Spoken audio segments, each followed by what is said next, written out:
بسم الله الرحمن الرحيم.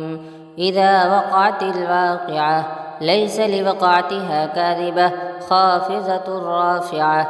إذا رجت الأرض رجا وبست الجبال بسا فكانت هباء منبثا وكنتم أزواجا ثلاثة فأصحاب الميمنة ما أصحاب الميمنة وأصحاب المشأمة ما أصحاب المشأمة. والسابقون السابقون أولئك المقربون في جنات النعيم. ثلة من الأولين وقليل من الآخرين على سرر موضونة متكئين عليها متقابلين.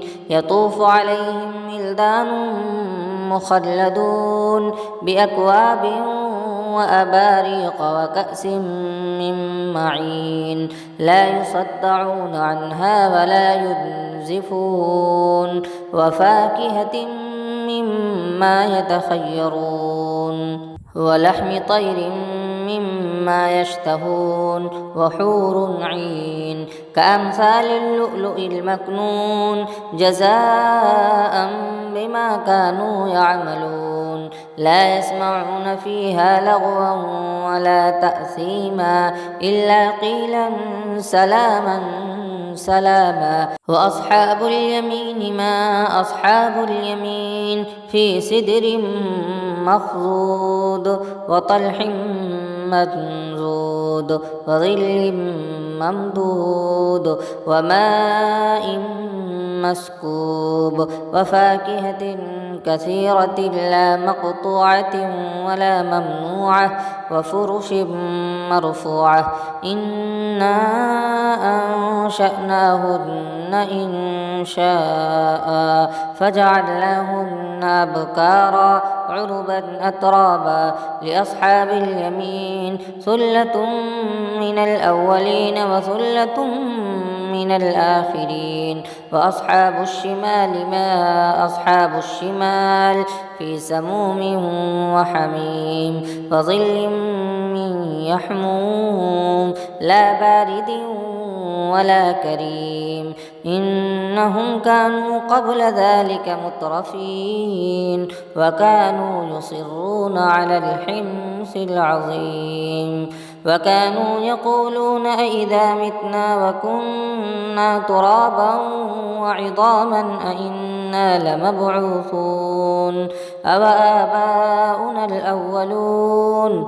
قل إن الأولين والآخرين لمجموعون إلى ميقات يوم معلوم. ثم إنكم أيها الضالون المكذبون لآكلون من شجر من زقوم فمالئون منها البطون فشاربون عليه من الحميم فشاربون شرب الهيم. هذا نزلهم يوم الدين نحن خلقناكم فلولا تصدقون.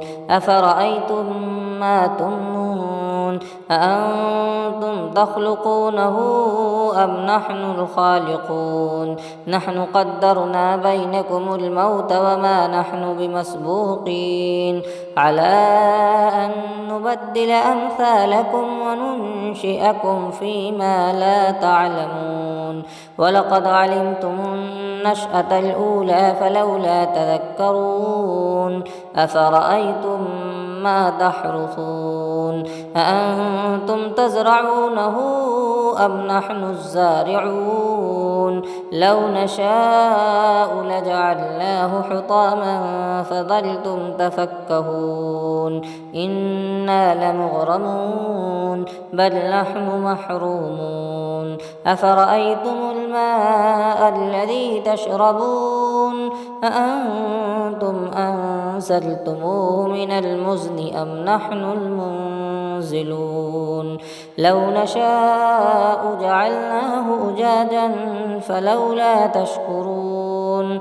أفرأيتم النار التي تورون أأنتم أنشأتم شجرتها أم نحن المنشئون نحن جعلناها تذكرة ومتاعا للمقوين فسبح باسم ربك العظيم فلا أقسم بمواقع النجوم وإنه لقسم لو تعلمون عظيم إنه لقرآن كريم في كتاب مكنون لا يمسه إلا المطهرون تنزيل من رب العالمين أفبهذا الحديث أنتم مدهنون وتجعلون رزقكم أنكم تكذبون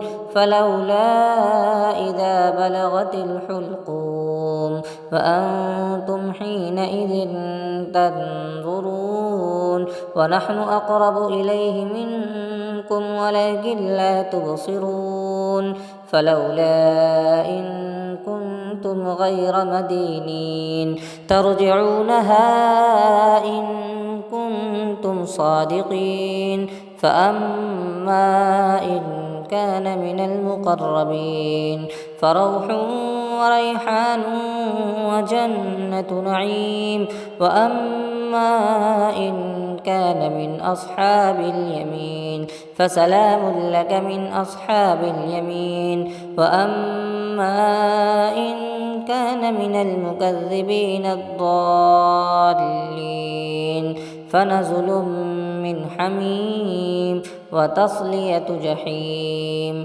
إن هذا لهو حق اليقين فسبح باسم ربك العظيم.